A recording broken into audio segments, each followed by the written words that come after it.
Espace TV, le 22h.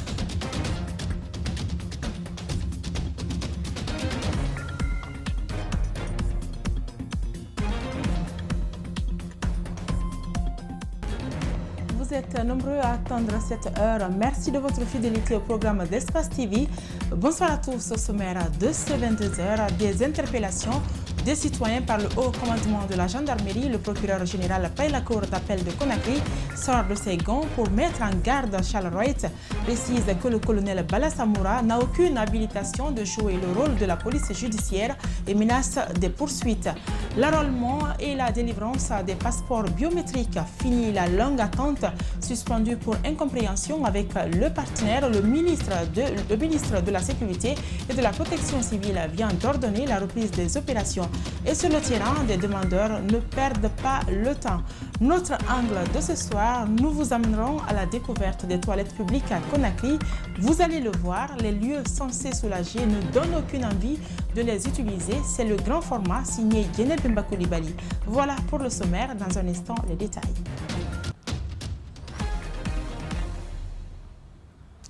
Bienvenue à tous. Le procureur général près la cour d'appel de Conakry met en garde le haut commandant de la gendarmerie nationale, Alphonse Wright, invite colonel Bala Samoura à se retirer de toutes les activités judiciaires en Guinée. Cette annonce a été faite ce lundi au cours d'une conférence de presse animée à Conakry. D'autres sujets ont été également abordés, notamment les conditions de détention des prisonniers. On fait le point avec Aminata Massile Bangoura et Yacouba Traoré. Alphonse Charles Wright, procureur général près la cour d'appel de Conakry, tire à boulet rouge sur le colonel Bala Samoura. Cette mise en garde fait suite aux différentes lettres reçues contre le haut commandant de la gendarmerie nationale pour, dit-il, le fait de s'interférer dans les activités de la police judiciaire. Le procureur interdit à Bala Samoura de donner désormais des instructions aux officiers de police judiciaire dans le cadre des enquêtes. Je le dis, il ne doit pas. Il ne peut pas être directeur des activités de police judiciaire. Il n'est pas procureur de la République. Pour le procureur, colonel Bala Samoura n'a pas les qualités de jouer le rôle du parquet. Il soutient qu'il n'est pas habilité à interpeller, encore moins à convoquer. C'est pourquoi il invite à laisser la main libre aux officiers de police judiciaire mandatés par le parquet. Ce sont des personnes, hautes personnalités, qui ont fait leurs preuves ailleurs. Le travail de ceux-ci ne doit pas être bafoué par le haut commandement de la gendarmerie. Ce n'est pas son travail. Il doit les laisser faire leur travail.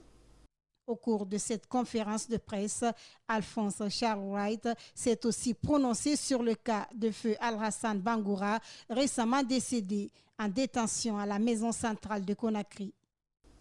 J'ai dit on ne restitue pas le corps sans avoir fait l'autopsie. Pour déterminer il est mort de quoi. Parce qu'à 2 semaines de sa détention, il est décédé. L'autopsie est en train d'être. Le procureur général, près la cour d'appel de Conakry, ne compte pas s'arrêter là. Il soutient par ailleurs qu'il ne va tolérer aucune dérive à ces décisions. Selon les modalités prévues. Au cours de cette conférence de presse, le procureur Charles Wright a aussi déploré le comportement du médecin qui a pris en charge Dame Kadiatuso, décédée suite à un viol alors qu'elle était enceinte de 8 mois. Suivez. J'ai ordonné à ce qu'il y ait une ouverture d'enquête contre le médecin qui a reçu cette pauvre dame.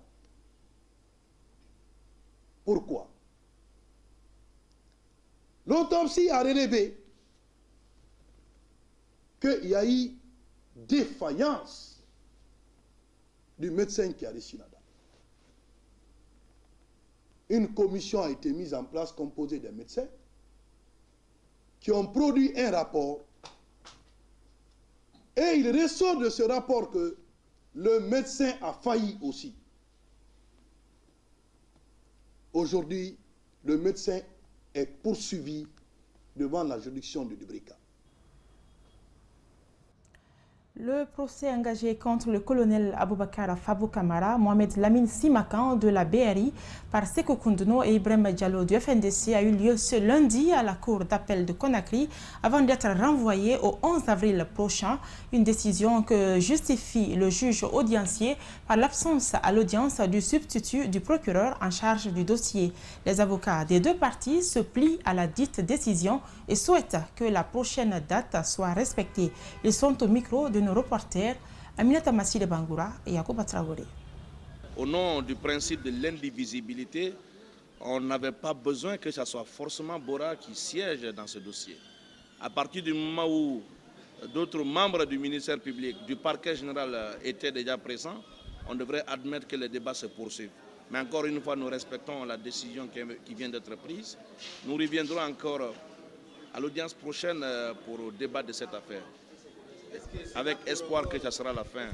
Nous espérons que la prochaine fois sera la bonne et que nous allons avoir le temps de bien discuter de cette affaire, de débattre et qu'on en finisse maintenant parce que ça commence à traîner, comme le président l'a d'ailleurs martelé dans la salle.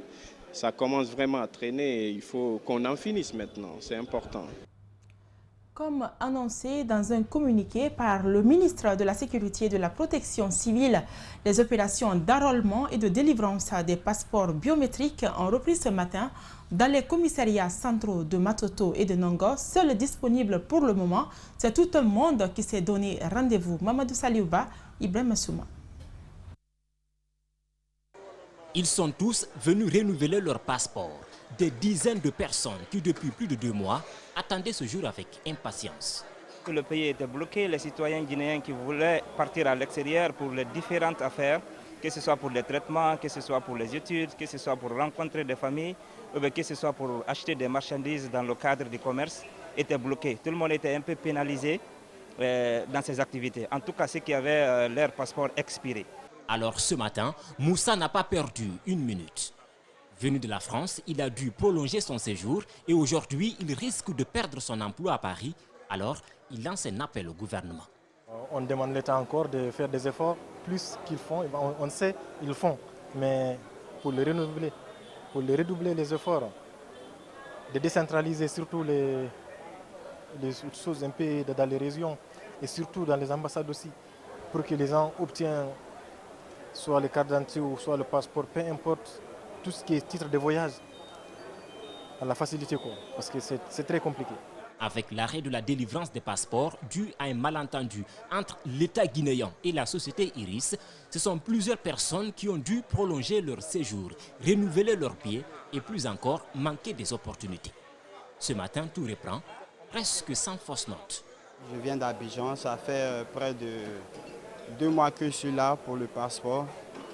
C'est un véritable soulagement pour tout le monde parce qu'il y a forcément plein de personnes qui sont quittées de l'extérieur pour venir faire leur passeport ici. Maintenant, là, ça a bien démarré. Au commissariat central de Matoto, comme ici à Nongo, des dizaines de personnes ont pu s'enrôler. Beaucoup attendent de récupérer le précieux document avant de crier victoire. Dans une déclaration ce dimanche, le Premier ministre a expliqué le déroulement des assises nationales qui ont été lancées le mardi 22 mars. Il indique que la Commission nationale des assises déléguée par décret présidentiel effectuera un travail considérable pour satisfaire les citoyens lors de ces assises. C'est un décryptage de Fatoumata Bintabari. On connaît déjà la composition du Comité national des assises.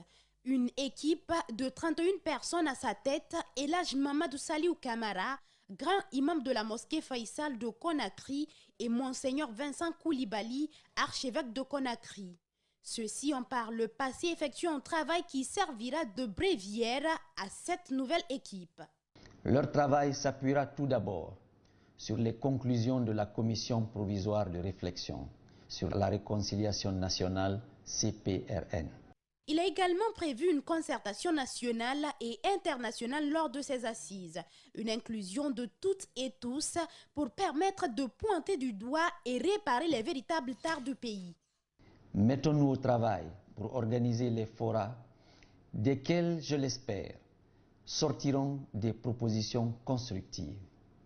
C'est le souhait de tous les Guinéens. Même s'ils saluent l'initiative, ils estiment par ailleurs qu'elle n'est pas préparée, elle est précipitée ou encore une diversion du colonel Mamadi Doumbouya pour avoir du temps. Un temps dont on pourrait profiter pour aller à l'essentiel, ce qui a du coup marqué l'absence de plusieurs acteurs. Dans sa déclaration, le ministre fait une invite aux Guinéens. À tous les Guinéens du fond du cœur, je vous invite à faire appel au meilleur de vous-même, dans un esprit fécond de pardon sincère et de réconciliation. Nous devons diluer nos histoires personnelles dans la trame d'un récit collectif et faire preuve de responsabilité personnelle afin de lever notre pays à la juste place. Ces assises prendront fin le 29 avril prochain. Le travail du comité se poursuit. Les prochaines communications devraient permettre de connaître la forme exacte de ces assises et peut-être le coût. La Guinée vient de signer un nouvel accord cadre avec le consortium Simandou et Rio Tinto Simfer pour l'exploitation du gisement de fer de Simandou situé au sud du pays. Cet accord contient des innovations dont les incidences économiques, sociales et environnementales seront bénéfiques à l'État et aux populations. Idrissa Bari a rencontré un analyste du secteur minier guinéen qui estime que cet accord est bénéfique au pays s'il est bien appliqué. Alseni Bari pour plus de détails. Ce nouvel accord cadre qui vient d'être signé entre l'État et ses partenaires de Waining Simandou Consortium et Rio Tinto Simfer permet la création d'une co-entreprise qui garantit à la République de Guinée, en plus de ses 15% du minerai, une participation gratuite et non diluable au capital du chemin de fer et du port à hauteur de 15%. Cet accord permet également à la Guinée de disposer de ses infrastructures dès la fin de leur construction. L'État en assurera la gestion durant toute la vie des mines, un avantage que salue le directeur exécutif de l'ONG Action Mine Guinée. Il faut aller en profondeur avec les négociations sur le plan de mobilisation de financement, sur le plan d'amortissement des infrastructures, sur la modalité, les paramètres d'exploitation commune des infrastructures, sans pour autant qu'une entreprise n'empiète sur la capacité de production de l'autre. Le coût du projet, estimé à plus de 15 milliards de dollars, concerne les blocs 1 et 2 exploités par le Waining Consortium Simandou et les blocs 3 et 4 par Rio Tinto Simfer. Selon Amadouba, ce projet, une fois réalisé, fera de la Guinée un acteur important dans la chaîne d'approvisionnement du fer à l'échelle mondiale. La Guinée aujourd'hui a besoin de ces infrastructures pour pouvoir évacuer son minerai de fer de Simandou. Ça pourrait renforcer la position de la Guinée dans la chaîne d'approvisionnement du minerai de fer à l'échelle mondiale. Simandou 1 et 2, c'est-à-dire ça peut monopoliser en quelque sorte l'approvisionnement mondial en fer. Avec cet accord, le projet Simandou va permettre la création de milliers d'emplois pour la jeunesse guinéenne et la création de richesses. Il faut tout de même préciser que la société chinoise Waining Consortium Simandou, dont les activités avaient été suspendues depuis le 10 mars, a été autorisée à reprendre sur le terrain. À travers un protocole d'accord, l'État a décidé d'alléger le dédouanement des denrées alimentaires en cette période de carême et en prélude au mois saint de Ramadan. L'objectif est de faciliter l'approvisionnement des populations en denrées essentielles. Ainsi, les autorités veulent éviter la spéculation des prix des denrées sensibles, garantir un stock de sécurité et obtenir un meilleur prix pour tous les consommateurs. Nos reporters Justin Lino et Meshaka Sandakourma se sont rendus à Madina pour s'assurer de l'application de cette décision.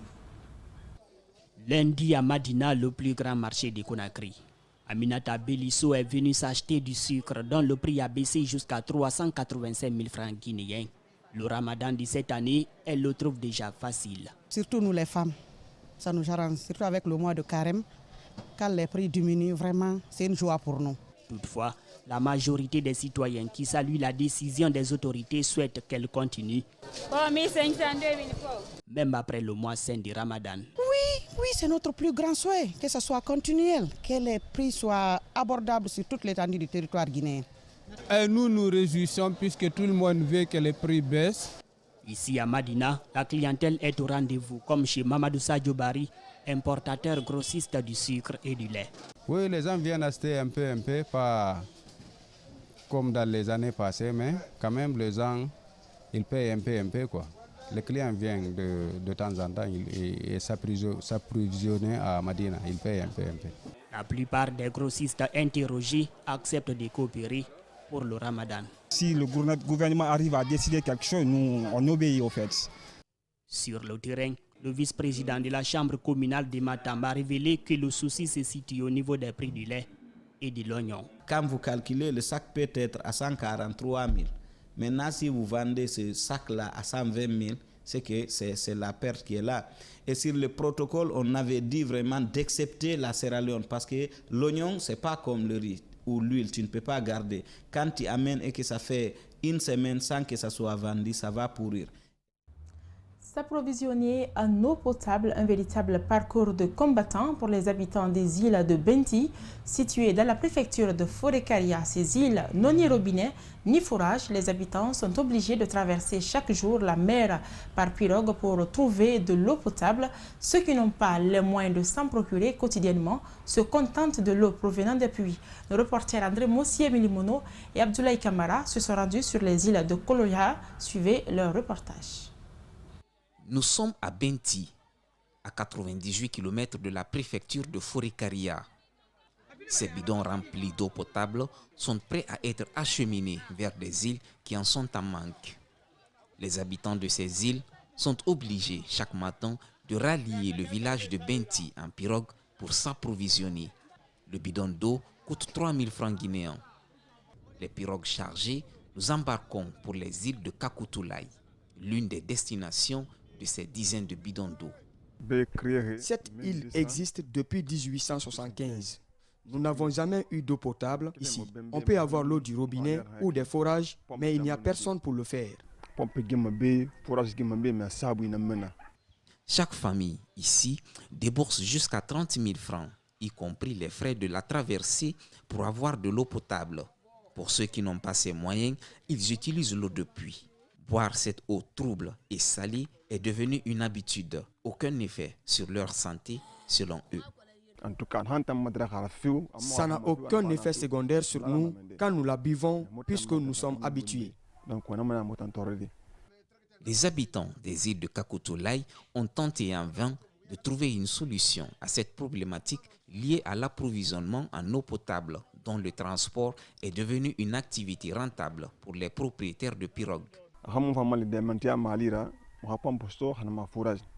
Le sous-préfet de Benti, lui, se dit préoccupé par ce calvaire que vivent les insulaires. Mais il nous fait comprendre qu'il n'y a aucune solution à ce problème. Je n'ai pas de solution pour ça. Peut-être avec son excellence colonel Mamadou Doumbouya, il va nous aider à faire autre chose pour soulager les îles. Une solution miracle? Mais miracle, oui. La nature a sévré Kakoutoulaye de l'eau potable. Ses habitants n'ont d'autre choix que de prendre la mer pour aller chercher cette denrée, malgré le risque que cela représente. Comment éviter les maladies chez les femmes enceintes et les enfants dans la société guinéenne? La question a animé le débat engagé entre les 38 chefs de quartier de la commune de Matoto et les responsables de la commune. Cette rencontre se tient quelques jours seulement avant le lancement de la seconde phase de la vaccination contre les maladies qui compliquent la vie aux femmes en état de famille, mais aussi aux nouveau-nés. Ali Badara Kamara. À Conakry, dans les centres de santé, sur 50 femmes en état de famille, seulement 20 respectent convenablement leur calendrier vaccinal. Une situation qui n'est pas sans conséquence sur la santé des femmes et leurs enfants. Cette femme en état de famille de 5 mois n'a jamais manqué à son rendez-vous à l'hôpital. Cela pour éviter toute complication pendant l'accouchement. Depuis le début, je suis venue au moins 3 fois. Je ne rate jamais les rendez-vous pour éviter des complications lors de l'accouchement. Pourtant, le respect du calendrier vaccinal prévient plus de 10 maladies, selon ce médecin. Un enfant qui naît a droit à une série de vaccinations logées dans ce qu'on appelle un calendrier vaccinal pour l'enfant. Tout comme une femme enceinte a aussi droit à une série de vaccinations, aussi logé dans un calendrier de vaccination. Et donc, lorsqu'un enfant naît et il ne bénéficie pas de ces vaccinations, ça veut dire que l'enfant est exposé à toutes sortes de pathologies les plus graves. Pour éviter les conséquences désastreuses, la direction communale de la santé de Matoto a impliqué les conseils des 38 quartiers de la commune pour pouvoir identifier et faire bénéficier les femmes enceintes perdues de vue. Vous le savez, pour que la vaccination puisse être effective, il va falloir une sensibilisation. C'est pourquoi nous sommes là ce matin avec les responsables des quartiers et pour que cette deuxième phase de vaccination systématique puisse vraiment toucher toutes les familles et les femmes qui sont en état de famille. Cette semaine, les agents vaccinateurs passeront dans les 38 quartiers de la commune de Matoto pour le compte de la deuxième phase de la vaccination systématique. Le domicile de Seloudal Ndiallo et plusieurs autres dans la commune de Dixine ont été démolis ce samedi par le patrimoine bâti public. Cette action intervient alors que le dossier est pendant devant le tribunal de première instance de Dixine. L'un des conseillers de l'homme politique exprime sa déception mais ne désarme pas. Mamadou Kalisso, Tcherno Sadouba. Le dossier est en cours de traitement devant le tribunal de première instance de Dixine. Le bulldozer du patrimoine bâti public, lui, est passé à la vitesse supérieure. Son verdict est tombé ce samedi. L'ancien domicile de Sello a été complètement rasé. L'un de ses avocats estime que la force a primé sur le droit. Dans un État, il faut que la force et le droit aillent de pair, ou bien le droit devant, la force derrière, pour donner beaucoup plus de valeur au droit. Alors, la force seulement sans le droit, ça devient vraiment de la dictature, ça devient de la tyrannie. Les conseillers de Seloudalin envisagent de trimballer l'État devant les juridictions compétentes pour destruction d'édifices privés. Nous allons, dans les heures qui suivent, citer l'État, représenté par l'agence de l'État. Nous avons cité Monsieur le directeur national du patrimoine bâti, représenté par l'agence de l'État devant le tribunal correctionnel, pour des faits aussi graves que la démolition, que la destruction, sans titre ni droit, de l'immeuble de M. Seloudal Ndiallo. De l'avis des juristes et avocats contactés, je cite, l'État devrait attendre le verdict pour agir. Maintenant, des juges laxistes pourraient tout simplement abandonner l'affaire vu que le bâtiment est détruit. Mais si la justice va jusqu'au bout et tranche en faveur de Seloudalin, l'État sera condamné pour destruction d'édifices privés et le paiement de dommages et intérêts à la victime. Fin de citation. À l'image de plusieurs autres fédérations, la Fédération guinéenne de tir à l'arc est confrontée au manque d'infrastructures et d'équipements. Pourtant, sur le terrain, elle fait partie des meilleures associations et cela est reconnu par l'ambassade des États-Unis en Guinée qui a décerné le prix Femmes Courage 2022 à la présidente de la Fédération. Reportage Alseni Bari, Maman Oiba, Djibril Kabak Kamara. Le sport est un facteur d'unité, mais aussi d'égalité. Avec des moyens limités, la présidente de la Fédération guinéenne de tir à l'arc fait des résultats sur le terrain. C'est pourquoi l'ambassade des États-Unis lui a décerné un prix. Son courage pour l'assistance à la société, pour faire les opportunités et créer les opportunités, c'est courageux. Et on peut voir le courage que les jeunes filles, ce qu'elles ont ici. Et c'est directement de cette femme de courage. Pour remercier l'ambassade des États-Unis, une cérémonie a été organisée ce lundi au stade du 28 septembre où la fédération organise ses compétitions. Une façon d'exposer l'état du terrain qui sert de lieu d'entraînement, mais aussi de compétition. L'initiative est venue des archers et des techniciens qui ont dit « Madame, nous voulons inviter l'ambassade et le ministère au stade du 28 septembre pour non seulement leur dire merci à monsieur l'ambassadeur de ce qu'il a fait, mais aussi leur montrer dans quelles conditions nous évoluons sur ce terrain depuis 2006. Le ministre des Sports, après avoir écouté les plaidoyers, a promis d'accompagner la fédération. Parmi ses priorités figure l'aménagement du centre de tir.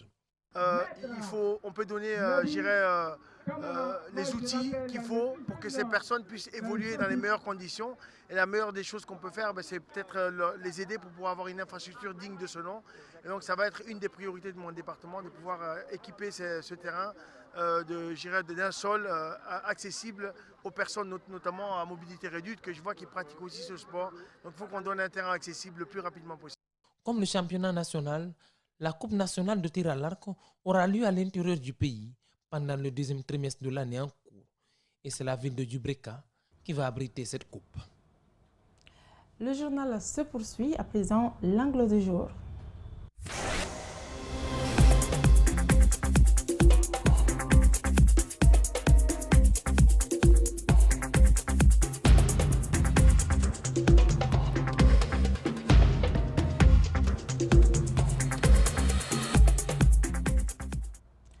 Pendant vos courses à Conakry, dans les quartiers ou encore dans les marchés, si vous avez ressenti le besoin d'aller à la commodité, vous vous êtes sans doute confronté à la surprise désagréable de nos toilettes publiques. Combien parmi vous gardent le mauvais souvenir de ces lieux crasseux qui dégagent des odeurs pestilentielles? À qui revient la responsabilité de ces lieux? Notre rédaction a tenté de comprendre les toilettes publiques à l'épreuve de l'insalubrité. Le reportage grand format est signé Guénébemba Koulibaly et Ibrahima Souli Kamara. Des odeurs nauséabondes, des toits délabrés et des portes en lambeaux. L'image des toilettes publiques disséminées partout dans les marchés et quartiers de la capitale. Censées être gérées par les mairies, ces toilettes sont abandonnées dans les mains des particuliers qui ne se préoccupent que des recettes générées. C'est le cas de ces toilettes dans la commune de Matoto. C'est le problème de l'eau. Il n'y a pas de forage ici, il n'y a pas de pompe. Le pompe là, le derrière de là ici, venant ici, c'est le problème. On attendait de gagner de l'eau ici. Mais on a fait même les abonnements, mais ça ne marche pas. Même on a parti jusqu'à la mairie Matoto, on a demandé si on va faire un forage ici. Il m'a dit non, on ne va pas faire le forage ici. Moi ici, je vais débrouiller, on fait le forage ici pour que les gens gagnent de l'eau facile. À Conakry, la problématique des toilettes publiques n'est pas une priorité des dirigeants. Les citoyens dans leur ensemble s'accordent sur leur faible niveau d'hygiène dû au manque d'eau courante, au manque d'entretien, à la mauvaise gestion des lieux par des non-professionnels et l'absence totale d'un système d'égout. Ils doivent entretenir ces toilettes publiques parce que quand tu entres dedans, tu ne pourras pas te mettre à l'aise.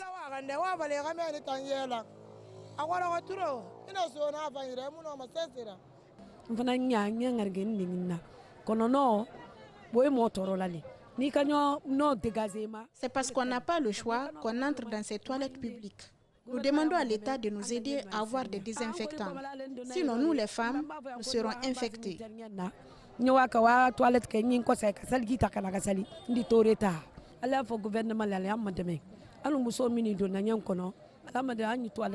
Cette habitante du quartier Simbayagar dénonce l'état déplorable dans lequel se trouvent les toilettes publiques.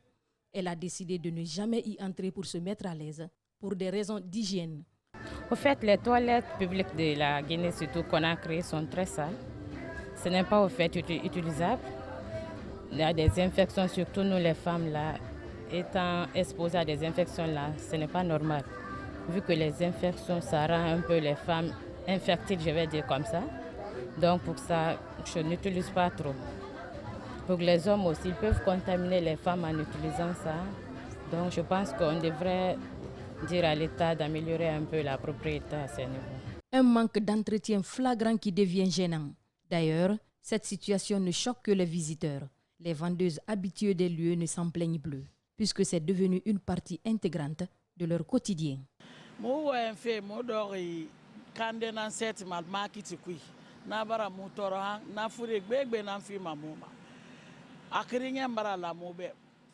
Nous sommes assises à côté de la toilette publique du marché de Matoto. Et ça nous fatigue beaucoup parce que ce n'est pas bien entretenu. Ça donne beaucoup de maladies. On en a marre de ces mauvaises odeurs et c'est ici que nous cherchons notre quotidien. Nous avons nulle part où aller. Nous sollicitons l'aide de l'État.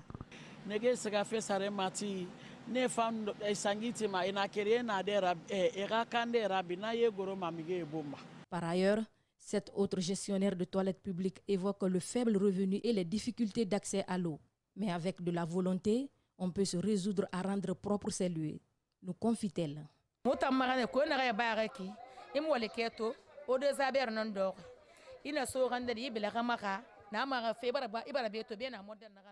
Chez nous ici, on les entretient dès le matin. On met de l'eau de javel et on nettoie tous les jours. Parfois, les gens quittent les autres toilettes pour venir ici.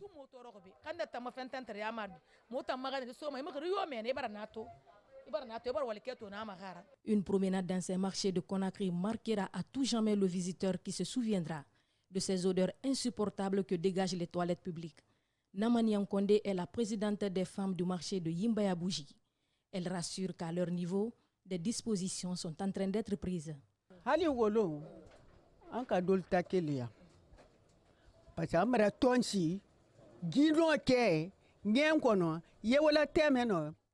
Même la dernière fois, on avait interpellé certaines personnes qui salissent les toilettes. Parce que là où tu te mets à l'aise, tu dois prendre soin de là-bas et on est en train de prendre des dispositions.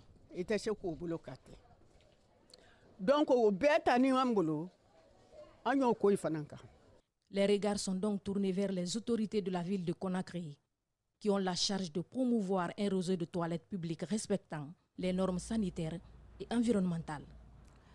Après ce grand format, place à présent à nos publics reportages.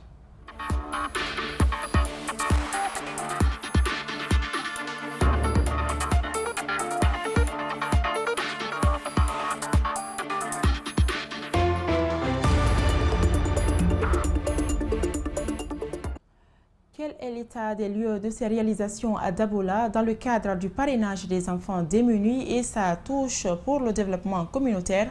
L'ONG Child Fund était sur le terrain pour toucher du doigt.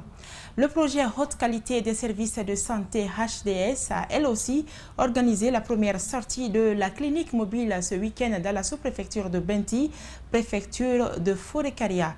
25 jeunes étudiants dans le domaine numérique ont bénéficié d'un hackathon ce samedi à Conakry, l'initiative de l'ONG italienne Elvia et l'école du Web Africa Digital Academy.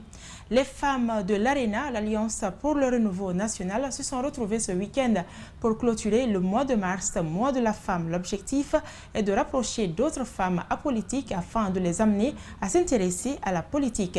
Et puis, c'est parti pour la foire internationale de Conakry. Elle mobilise plusieurs acteurs économiques de la Guinée et d'autres pays à agir pour la promotion du football local. C'est l'objectif que s'est assigné l'association des jeunes du Ouassan dans la préfecture de Pita. Ce sont là les titres de notre rubrique Public Reportage que je vous invite à suivre.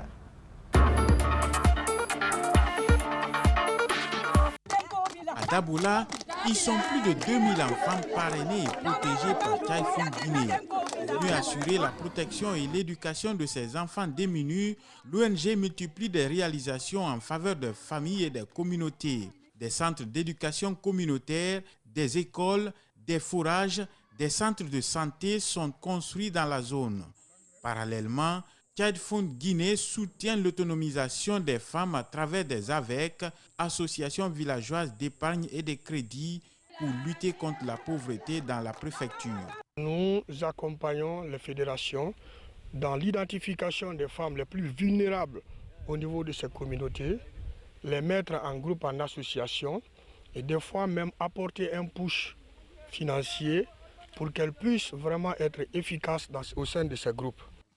Dans les villages de Kalela et Kankama qui ont constitué la première étape de cette visite, la joie est immense chez les femmes qui se disent désormais autonomes grâce à l'appui technique et financier de Child Fund à travers son partenaire local, la Fédération d'Enkadi de Dabola. Nous n'avons plus de difficultés pour la scolarisation de nos enfants. Child Fund prend en charge nos enfants et quant à nous, les AVEC nous aident beaucoup.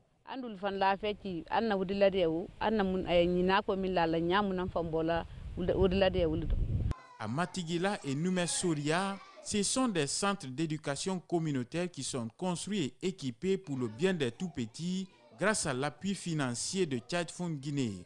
Les CEC permettent de développer des comportements sociaux positifs chez l'enfant lui permettant d'intégrer facilement l'école primaire.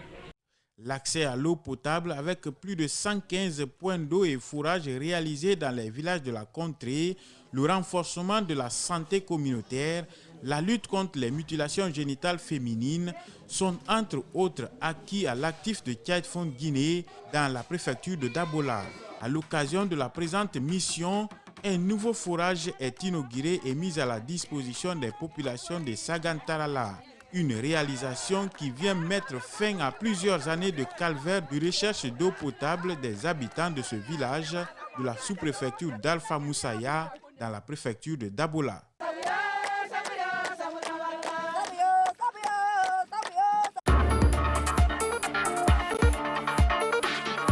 Ils sont plusieurs habitants à rallier depuis ce matin le centre de santé rural de la sous-préfecture de Benti. Tous veulent obtenir des soins gratuits de la clinique mobile Stratégie Avancée. Le projet HSD, financé par l'USAID, vise à favoriser l'accès aux soins de santé des communautés rurales. Rapprocher les services de santé de la population. Pour ça, nous choisissons les zones qui sont vraiment reculées et que l'accessibilité est difficile en matière de soins. Durant cette activité de stratégie avancée, plusieurs services de santé ont été offerts aux populations, notamment la consultation des femmes enceintes, des adultes et enfants incluant le test et le traitement du paludisme, la vaccination des femmes enceintes et enfants ou encore la vaccination contre le Covid-19. Des prestations entièrement gratuites. Nous sommes contents à plus d'un titre. Les populations sont massivement mobilisées pour obtenir des soins de santé. Cette femme enceinte, après avoir bénéficié d'une consultation gratuite, a reçu sa moustiquaire imprégnée. Ils m'ont vaccinée et m'ont donné quelques médicaments. Je suis très contente. Le centre de santé rural de Benti, où se tient l'activité, a été réhabilité en 2020 par le projet HSD. Il a été doté de matériel et équipements médicaux pour améliorer l'offre des services de soins à la population. Grâce à l'appui du projet, le centre a connu une hausse de 57% de sa fréquentation. Il effectue par mois en moyenne 70 accouchements et 80 consultations prénatales, dont une au 9e mois. Nous sommes vraiment très regardés par rapport à ce projet parce que ça dénote une fois de plus la capacité du ministère de la Santé d'œuvrer dans le domaine sanitaire, surtout au niveau des communautés rurales. Pour cette journée, une centaine de personnes a bénéficié de différentes prestations. Le projet s'étendra dans les districts sanitaires de Dubrika, Bofa et Koya. 3 jours de formation, de partage d'idées et de pitch lors d'un hackathon pour trouver des solutions digitales et innovantes. Ces 25 jeunes repartis en 5 groupes de 5 personnes ont développé une problématique. Elle porte sur comment transmettre des valeurs éco-citoyennes à travers les points de lecture de la commune de Ratoma. On les a outillés sur comment on faisait un prototype, comment réfléchir à un business model. Et donc ils sont venus tout à l'heure pitcher, c'est-à-dire présenter devant un jury de professionnels leurs solutions digitales qu'ils ont pensées pendant ces 3 jours. Et après, nous avons fait une remise des prix aux gagnants. Parmi eux, 2 groupes sont sortis vainqueurs. Les heureux gagnants ont chacun reçu un chèque, fruit d'un travail d'équipe accentué sur la citoyenneté. On a présenté en quelques parties comment est-ce qu'à travers cette plateforme, nous allons sensibiliser la population, comment mettre au sein de ces points de lecture d'abord des poubelles digitalisées et sensibiliser aussi la population à travers le slam, des concours, des événements que nous allons organiser au sein de ces points de lecture. Et sans oublier aussi que ces points de lecture seront interconnectés au sein d'une plateforme qui sera gérée par un super utilisateur. Ce qui marque l'intérêt de la présence des développeurs, des gestionnaires des points de lecture et des étudiants de l'école du Web Africa Digital Academy, entre autres. cette première rencontre ragaillardit les initiateurs de l'événement. Pour le moment, on est satisfait parce que les deux équipes qui ont gagné ont proposé des idées qui nous ont intéressés. Les membres du jury, en tout cas, ont trouvé très pertinent et faisable surtout. Et donc, pour nous, on a atteint notre objectif. Cette initiative s'inscrit dans le cadre de la sensibilisation des communautés de la commune de Ratoma sur le recyclage et le tri des déchets solides qu'elles produisent quotidiennement. Arena, c'est le parti des femmes qui œuvrent pour la paix en Guinée, lance les militants et cadres du parti. En ce mois de mars dédié à la femme, elles sont toutes joyeuses dans leur uniforme et dans une ambiance accompagnée des griots et des femmes d'autres partis politiques. À travers cette réjouissance, elles ont voulu transmettre des messages à la nouvelle génération. On a pris l'initiative de fêter la fête au courant du mois de la femme. C'est pour pouvoir aussi contribuer et pouvoir transmettre notre message à notre façon aux autres femmes, aux femmes de notre parti. Il ne faut pas que les femmes pensent que... Parce que tout le monde n'a pas les mêmes problèmes. Donc quand les unes ont tel, d'autres ont d'autres. Maintenant, on a pris l'initiative de nous retrouver ensemble avec d'autres femmes de d'autres horizons différents pour pouvoir transmettre à notre façon notre message de paix, notre message, nos encouragements aux femmes de Arena. Makale Kamara, présidente du parti FAN, a aussi donné son avis sur la question des femmes en politique avant d'inviter les femmes à s'investir pour sortir la Guinée de l'ornière. La Guinée, c'est ce que nous avons en partage. La Guinée, c'est la terre de nos ancêtres, c'est celle que nous n'échangerons contre rien au monde. Pour donc que cette Guinée soit en paix, il faut que ces fils se donnent la main et qu'il y ait une cohésion entre eux, qu'ils vivent ensemble, qu'ils ressentent cela. Je dis donc aux femmes de se rassembler dans ce grand parti, de le faire grandir en y faisant venir d'autres femmes, parce que les partis qui ont beaucoup plus de femmes sont les partis les plus regardés, les plus agréables. Ce sont là les grands partis. Cette cérémonie a été clôturée par le découpage du gâteau.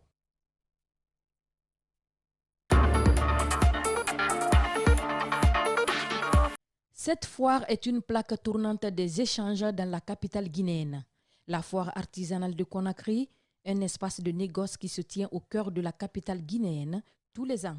Cet autre rendez-vous, moins de 4 mois après le dernier du genre, va durer 17 jours. La structure organisatrice entend à travers cet événement promouvoir les partenariats commerciaux, mais pas seulement. Donc, comme vous le constatez déjà au niveau de la grande foire internationale, comme le nom le dit, l'internationalisation de la foire, c'est une représentation massive ici des étrangers. À ce grand rendez-vous, plusieurs activités sont prévues.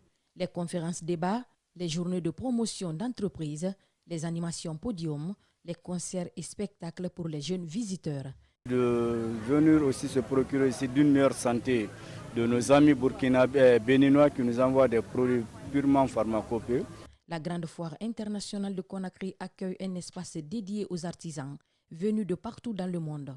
Un vrai moment de dépaysement et d'échange pour les amateurs d'objets d'art ou encore de bijoux. Ils n'ont qu'à venir, il y a beaucoup de produits qu'on a amenés pour la fête et pour le ramadan aussi, que ce soit les habillements, l'alimentation, l'entretien de la maison, les bijoux. Ce que nous pouvons dire, ça a été une réussite parce que tout dépend de la participation massive de l'international et ce fut le cas.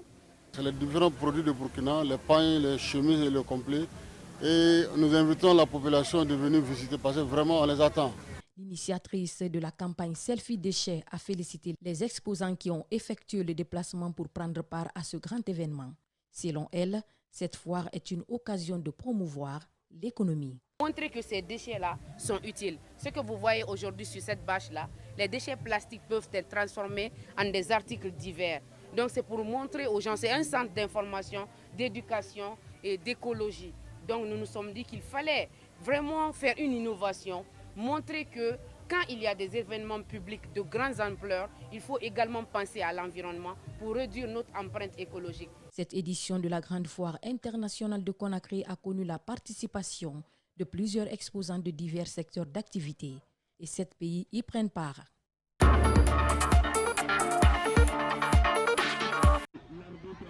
C'est un tournoi de football consacré à la jeunesse de la préfecture de Pita. L'ambition de cette association est de renforcer la cohésion sociale et promouvoir le football à la base, une manière d'aider les jeunes à profiter de leur passion. À la jeunesse de Pita, c'est de se donner les mains, de s'unir et de renforcer nos capacités entre nous les jeunes et pour que nous conjuguons tous le même verbe afin que nous allons de l'avant. Cette association a pour objectif de réunir toutes les filles et fils de Wansan afin de promouvoir l'éducation scolaire et l'alphabétisation. Surtout encourager la jeunesse de Wansan à s'émanciper. Une association mise en place en 1992. Le football est un sport de fair play, mais aussi un rassemblement de la jeunesse, donc profitons-en. Nous nous engageons à travailler inlassablement avec vous pour sensibiliser les jeunes de Boumalo sur le maintien de ce cap et le partage d'idées avec vous de Wansan. Mais aussi à œuvrer dans le strict respect des valeurs mutuelles en travaillant dans une synergie d'action. Unissons donc nos forces pour gagner le pari du développement local. Les organisateurs ont pris 4 mois de préparation et se donnent rendez-vous pour l'année prochaine pour la 4e édition.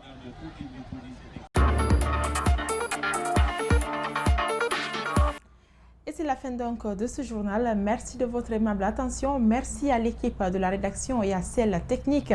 Au revoir et portez-vous bien.